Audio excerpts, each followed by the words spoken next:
বড় পুকুর বিশাল। হ্যাঁ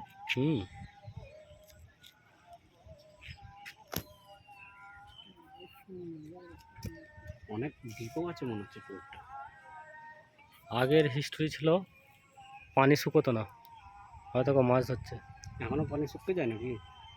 এখন পানি শুকিয়ে যায় পুরো? না, পানি একদম শুকোয় না, কম হয়ে যায়, ঠিক আছে। আর এর পানি ওই এক কানায় কানায় থাকতো, গঙ্গার পানির সাথে লেভেল ছিল, সুরঙ্গ ছিল।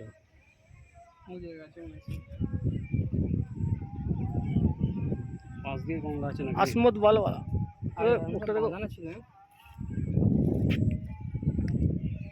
চলো আমরা ওই দিকে চলো রাখো না এখানে।